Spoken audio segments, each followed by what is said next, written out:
I don't know. Are we ready to crush something? I don't know. Let's crush a podcast or something like that.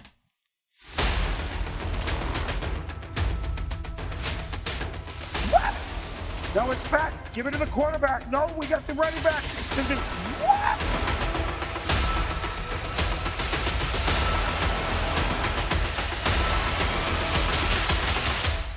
Straight off the couch.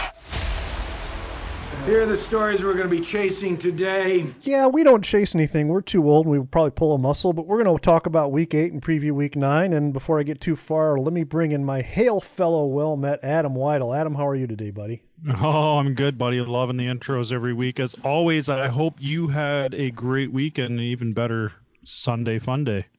Well, not just Sunday fun day. I mean, we had Thursday, we had Monday, we had football galore. So let's just launch right into this. And Thursday night we started off with the Vikings at Los Angeles and the Chargers. The Chargers kind of just took care of business very handily there. Pretty easy one for the Chargers. I didn't expect the game to go quite like that, but I also didn't expect Carson Wentz to have his arm tied to the side of his body. Oh man, that's because he got hurt the week before, but it was his non-throwing shoulder. But it's now to the point where he can't play at all. They're going to put him on IR. I hope JJ's ready to come back. Yeah, JJ's another one of those, like, is he going to be anything? Like, he just seems like a bust right now as a draft pick, but we'll find out. He got hurt last year. He got hurt this year, so it might be an injury thing. Who knows? He seemed to have talent when he did play, but... Was he on the cover of Madden or something? Jeez. Right, yeah. I mean, that's kind of what it's looking like. And that brings us to Sunday. Was there anything in the early window that caught your attention besides the Dolphins treating the Falcons like they were a crack whore looking for a fix? Yeah, so what the fuck happened there? Like, okay, so the Falcons can handle the Bills, but they can't handle the Dolphins. Something happened in Miami. I don't know what. I think it was Tua with the eye patch. Yar, me be a piratey. My favorite letter is R. Yeah, that one surprised me. I thought that was going to be a competitive game. And like, let's look at all the games on Sunday. Well, we're not going to talk about them, but was there a competitive game on Sunday? They all looked like 2-score-plus games. Except for the Jets-Bengals.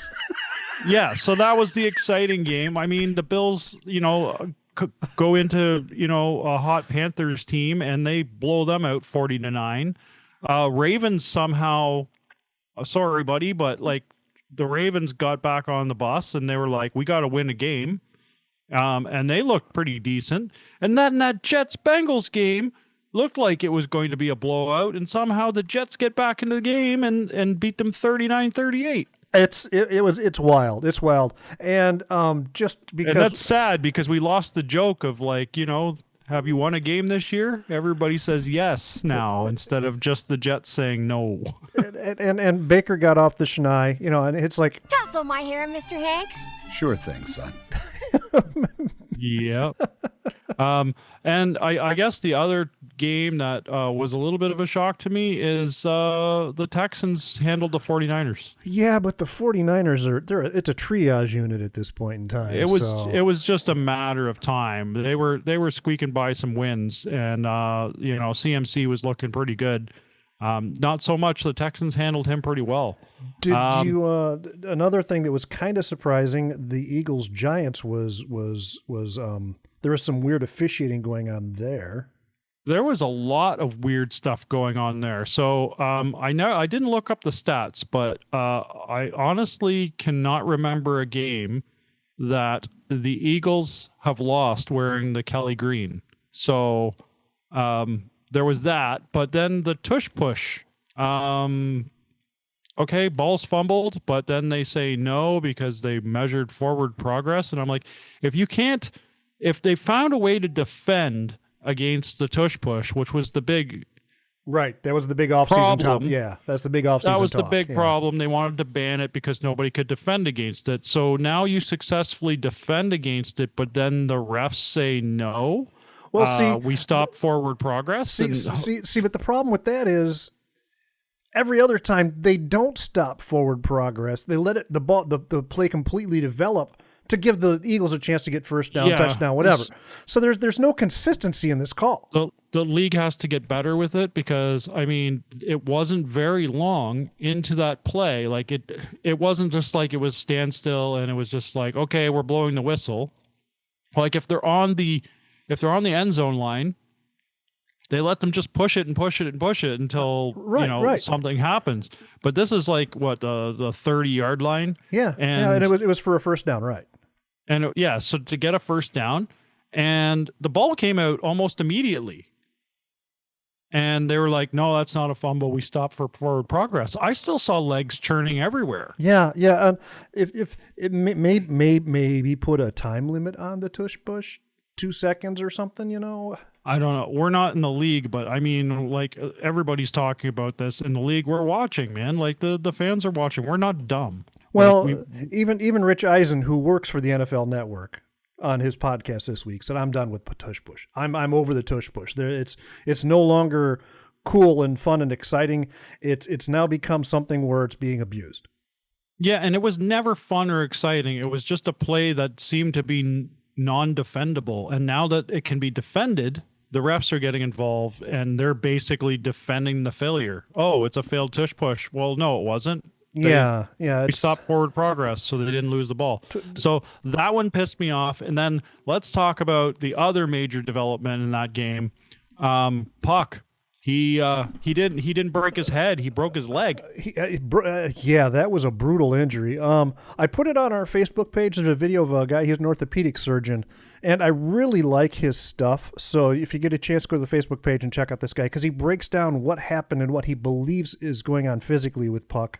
And because it looks like this is such a brutal injury, it could be, if not 2 years, career.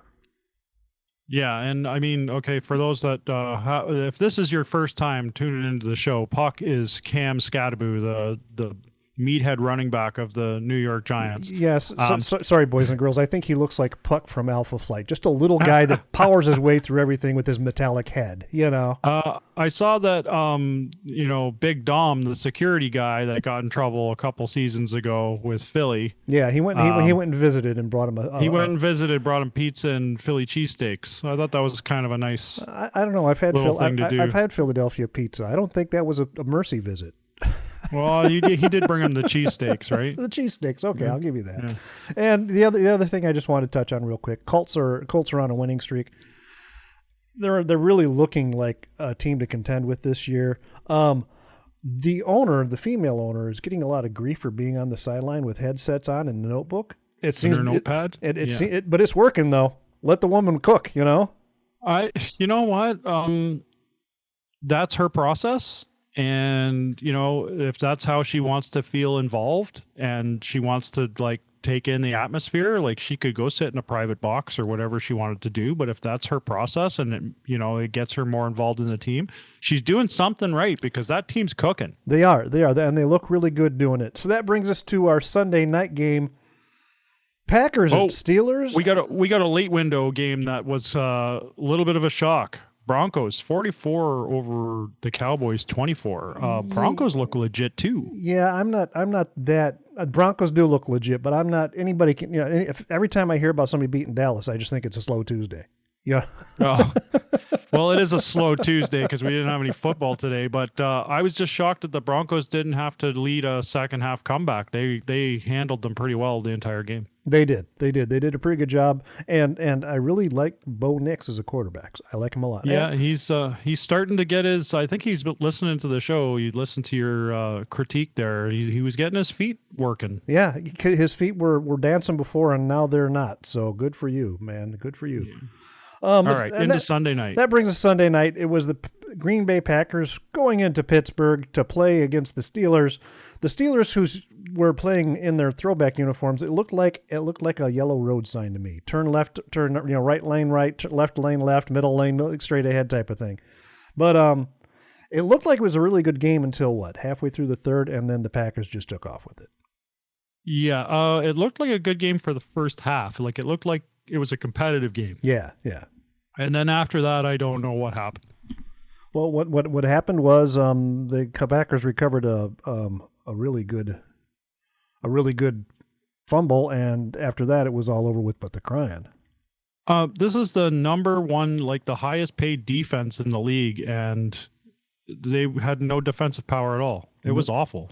Well, then again, in all fairness, the Packers aren't exactly a slouch as far as teams are going right now. No, the Packers are looking like a legitimate contender. Yeah. Right now they're ahead of the NFC for overall standings. So yeah, because they have that. Well, they have a tie. Remember we talked about the tie and how it was going to affect standings. So that's kind of putting them at the top right now, and they had a bye week already, so their win percentage is higher than everybody else. Right, that's what it is. The bye affected win percentage. We talked about that. You're absolutely right. And that brings us to last night. The Commanders at Chiefs. What the fuck? I wasn't expecting much of a game. I was in bed by the third quarter. Okay, so good for you. I was contemplating bed at the end of the third quarter. What happened in the first half? Nobody could score any points. Let's intercept, and fluky interceptions. They weren't like throwing them. Right. They were like bounced off of helmets and like off of hands, and it was just back and forth interceptions with no score. And you've got Peyton on the Manning cast calling out what's his name for it bounced off his helmet. You can't celebrate that. Yeah, he can. He can do whatever he wants. Yeah, Peyton. He can. Yeah, he's probably pretty happy to get the ball when he shouldn't have it. Yeah, so that goes into the locker room tied at 7, and I'm just like, oh man, like I can't believe that the Commanders are actually like going to make a game of this. And then the Chiefs are just firing on all cylinders after the half, and then ESPN had their big clusterfuck of a graphic that they put up. Let's talk about Rashee Rice and that he was convicted and he had 30 days in jail, and Joe Buck had so much to read about this conviction that it carried over into a play that was currently happening. It was kind of reminiscent of the Monday night, or I'm sorry, the Thursday night opener. It was the Thursday one on Prime. Yeah, the Thursday night opener when she just had the sideline reporter had to read that somebody got arrested for a DUI. Yeah, it came out of nowhere. It just came out of nowhere. It was Tyreek Hill, wasn't it? I think Tyreek. It was. Yeah, I think it was. So it was just like, why would you hello? The Rashee Rice thing, I'm actually glad that they brought attention to it, because this should give people the idea, this guy created a multi-car accident, street racing, and a lot of people got hurt, and all they did was, because he's a Kansas City Chief, was give him a 6-game suspension. That would be a lot of careers over if he was less of a player, or maybe a Raider.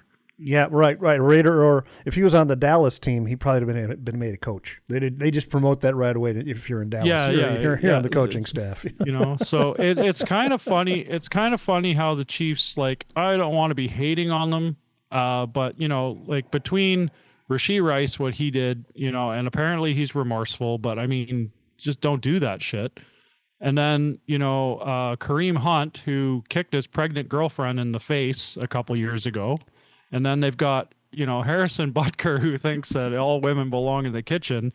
But they could do no wrong. They're the league darling, man. You're right. They can do no wrong as far as the league is concerned. And I get it. The Hunt girl is hot, but not that hot. People are doing bad shit. They should be made. They should be made to pay for it. So yeah, I'd like to see the league, handle accountability a little bit better and treat everybody the same. This is our policy. This is what happens. But it seems if you're a Kansas City Chief, you get treated with a little more, we'll look the other way kind of. Yeah, it's a little more loving punishment. We're not going to do this again now, right? We're going to be a good boy. You said, okay, you said, so we'll only give you 6 games instead of ending your career completely. Yeah. But the Chiefs look like a legitimate contender after seeing them play again last night. They got, the hiccups out in the first half. And then, it was the same Kansas City Chiefs that we'd seen a couple years ago. Last year, they leaned on the defense. This year, the defense is playing well, but their offense is firing. Yeah. And something else we talked about last week concerning the Chiefs, but it kind of became an overall topic, was AI assisting officiating.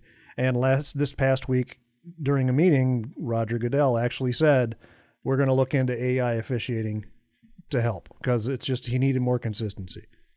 Yeah. So good for them. Do I hear a car pulling into your driveway? Oh, is that? Oh, yeah. I think I hear the Mercedes. He's got to put an exhaust on that thing, or maybe put it on there for. He's got some glass packs on there. Here he is, all the way from Paris. Or I'm sorry, he was probably at that Victoria's Secret fashion show. Here he is. It's the Coach Blackwell. Coach, how are you today, buddy? I'm good, Terry. Hi, Adam. You're looking good today, boys. You're looking sharp today. I like the pink tuxedo. That's a nice touch. You know, I just got this from Victoria's Secret. Everything they do is pink, and they got this for me, and I am so happy. It's very nice, but just, pro tip, maybe take it off and bring it to the dry cleaner once a week. I'm just saying. You caught me on that one, Terry. All right. So, what caught your eye this week as far as fashion? Well, I'm going to start off by saying, a bunch of teams, they came out again and they wore the all white, but that was so week 6. So fashion faux pas to all you. That was a week 6 thing, boys. You can't just say, oh, we're going to do the white thing again. No, that was a week 6 gimmick. Chargers, Superchargers, with the dark blue. That was a good look. The dark blue was stunning. And it was such a good look and a good way to start the football week. And I like the helmets when they do the bolt with the number of the player underneath the bolt. For some reason, I really like that a lot. I love the number on the helmet. It just makes it so easy to figure out who's who. It does, especially if they're in a pile. And I know how much you like a pile of men, Coach. I am not looking at the numbers when they're in a pile, Terry. What else caught your eye, Coach? Falcons did the whole blackout thing, black head to toe. Looked good. It didn't do them any good for their play, though. Apparently, they blacked out, and they did not play that day. That was unfortunate. And then Houston came out with their H-Town uniforms, and those look pretty sharp. We talked about that last year. I know you're a big fan of that H-Town look. Something in the colors, they just popped for me. And what else caught your eye? Philadelphia, they come out in their classic Kelly green throwback uniforms. I think they look great. They're not wearing that midnight green color. They're wearing that classic Kelly green. I thought that was beautiful. And then the Packers, the only team that came out that could get away with white this week. Everybody else tried to do the white. Packers did it right. They went white head to toe, and it was so nice to not see yellow and green. Well, unfortunately, the Steelers wore yellow, so you couldn't get completely away from it. My biggest fashion faux pas of the week is the 1933 Steelers uniforms. They were dressed to lose. Just coming out of the tunnel, they looked like New York taxi cabs. They looked like Charlie Browns. I don't know what they looked like. They called it the Bumblebee uniform, but I guarantee you they did not look like bumblebees, and the pants were god awful. Oh man, just a bad look all the way around. And I think that might be where Aaron Rodgers struggled too much because he was not used to throwing to the yellow helmets anymore. I think he was trying to keep it away from the yellow helmets. Yeah. But my drip of the week, my fit of the week, I'm throwing that other one out there for the young ones. Denver comes out in their classic Big D uniforms, and you know how I like the Big D, Terry. What a good looking uniform. They should just go back to that as far as I'm concerned. I love that uniform. It is scrumptious. And you're right. I know how much you love the Big D. My biggest disappointment of the weekend is that Sunday was National Tight Ends Day, but they were focusing on players and not actual tight ends. I was there for the tight ends, and I didn't see enough of them. I'm sorry. I'm sorry that happened to you, Coach. That should never happen to you. Anyway, boys, I got to run, but thank you for having me on the show, and I can't wait to talk to you next week. See ya, Coach, as he runs out the door and goes to his next stop. He's probably got 3 or 4 other podcasts to show up on. You think he's really doing that? I'm going to ask him next week. He's probably double dipping, sure. I would be. You think so? Yeah, why not? Well, we don't pay him. Maybe there's, somebody else. He's got to make money somewhere. We just get lucky to have him. Absolutely. Thanks, Coach. And so that where are we at in the standings, sir? Oh, this week's standings is brought to you by Terry got a little bit better at football and Adam still sucks. Let's just have a quick recap of week 8. Even though you took the Vikings and I took the Chargers, you did take the Pack and I took the Steelers, but we both took the Chiefs. So that gives you a record of 15-14 and me a record of 14-15. So we're still in a race here. We're at the same place we were last week. It's just the numbers are different. Yeah, we're kind of flippy-floppied, and I think that's probably going to happen a couple more times. Probably going to happen until around Christmas, I would bet. We're going to be close until around Christmas, and then we're going to get some separation, I bet. Thanksgiving's going to be the big one because there's a whole bunch of primetime games when we get 3 games on Thursday, and I believe there's a Saturday game in there. No, there's also a Black Friday game on Amazon as well. Yeah, Netflix and their Black Friday. Yeah. So so like there's a whole bunch of primetime games. There's 5 or 6 games that are primetime that week. So I think we're going to have a huge flip-flop or it's going to remain close, but that's where one of us can break away from the other. Let's look at the week 9 primetime games. So let's start with Thursday night, 7:15 my time, 6:15 your time, Adam. It's the Baltimore Ravens going into Miami to play the Dolphins. Jackson's coming back for this game, and after last week, what they did with the Bears, the Ravens are looking like they're trying to figure it out a little bit, bring Jackson back, and they're going up against a team that's struggled this year, been really uneven in the Dolphins. I think I'm going to go Baltimore on this one. I am taking Baltimore 100%. I don't think they're going to stay in the slump. I don't know if they're going to make the playoff Dolphins, run. They're not going to make a playoff run, but the Dolphins, they still have King Henry. Lamar coming back, he can do magic. They do have pretty healthy offense. I know their defense is starting to get healthy, but it is a little too late in the season. I think they're going to be playing for pride. I know they're not going to be like, well, maybe it's still like we have a shot because that division actually looks pretty weak right now. It does.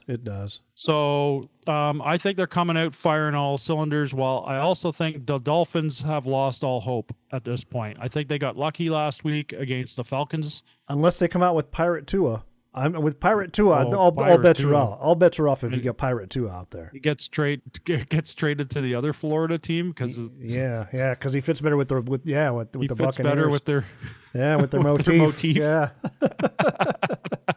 Is there anything out in the early window that's catching your attention? Because I know for me, coming off the bye, the Lions, Vikings, Lions, I'm a little curious about how that's going to turn out. I'm pretty sure the Lions are going to win, but I think the Lions crushed that one. The one game that I'm really kind of looking at just right now, it's because both teams are kind of like they're in that kind of middle of the pack kind of swimming. Chicago goes into Cincinnati, and I think both these teams are playing well.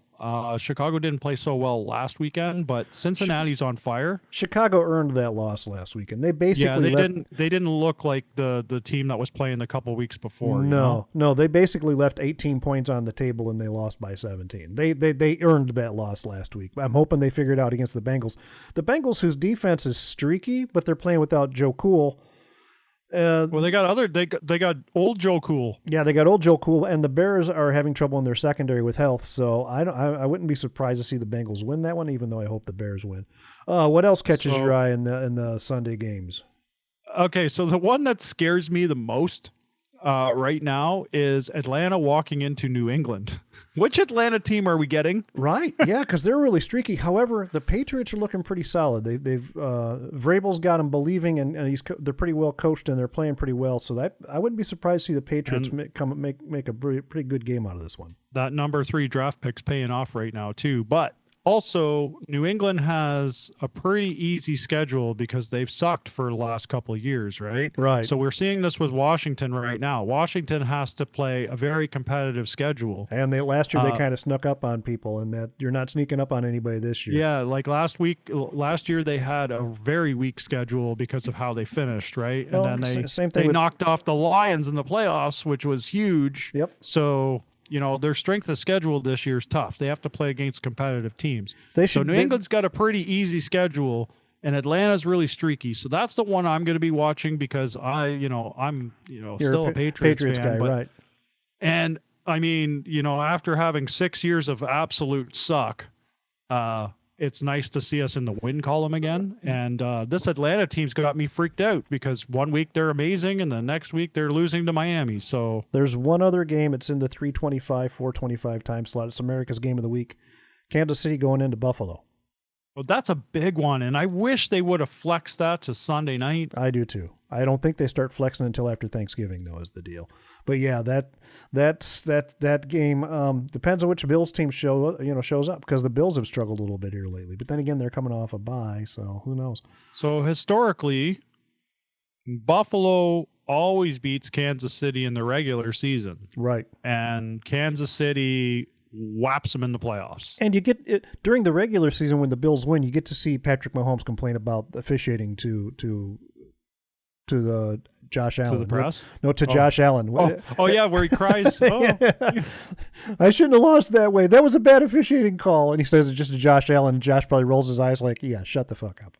Yeah, let me go see Haley. You go talk to your wife, whatever. So Bye. that brings us to Sunday night. This one has some potential to be a good game. The Seahawks are playing really good football. They fly across the country and go into the Commanders. But it depends if Mariota's starting or not. Yeah, so on the surface right now, I have to take the Seahawks. I do too, just because they're playing so well. They're playing really good football right now. I can't take the Commanders. I just can't. Not after what I saw last night. Like, they might show up in the first half, but Seahawks are playing good football right now.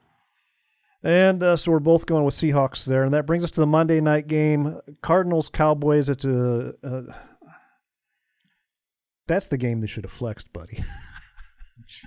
Right? Like, this is a tough one. Like, I would much rather see the Atlanta-New England game flexed into that spot, or even give me, like, you know what? I would have rather seen Jacksonville-Las Vegas flexed into that spot than these two teams. There was so many things that could have gone on there. Like Indy-Pittsburgh could have been a good one to throw in there. Could have been a good one, yeah. Because that'll be a game that I'm watching in the 1 o'clock window. But I mean, it's Indy; they're playing well. Pittsburgh, I don't know. But Cardinals Cowboys, like, this one's a tough one, buddy. I think I'm going to go Dallas just because they're able to put up points, but they can't stop anybody. Yeah. But then again, and I don't know. I don't know if the Cardinals, Kyler Murray's back. Yeah, the Cardinals aren't putting up points on anybody right now. So I'm going to go Dallas. Oh man, this is a tough one for me. You want to catch up, but you know Dallas is going to win. Is that what's going on? Like, I feel like Dallas is going to win after the beatdown that they took from Denver, but the Cardinals are coming off bye, so they might have some more healthy players. Yeah, that's true. I'm just going to take the Cards to be devil's advocate. I don't really care about this game. I don't want to see either team, and I might only watch the first half because, like, it's just like watching a Chiefs game for me right now. It's just like, yeah, I've seen this story before. Yeah, okay, all right. So that brings us to our most popular segment of the day. Ho, ho, ho, fire up that grill, baby. What did you guys eat for Sunday's dinner for food during game day? Brought to you by my stomach. Awesome. Your stomach's always ready. So I thought I didn't do it on time. I wasn't trying to outdo you, but I thought my pot roast or my pork roast was just going to be a winner. And then I find out you smoked a shoulder for 3 fucking days. I didn't smoke it. So okay, so I did smoke it, but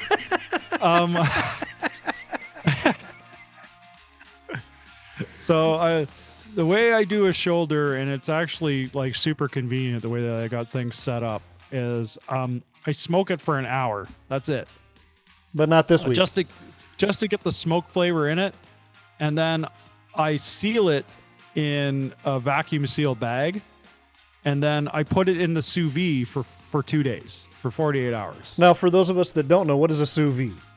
Sous vide is basically immersion cooking. So basically you seal something up in a bag and then you put it in a pot of water. So you're almost like, and then you can set the temperature to what temperature you want to have it for how long.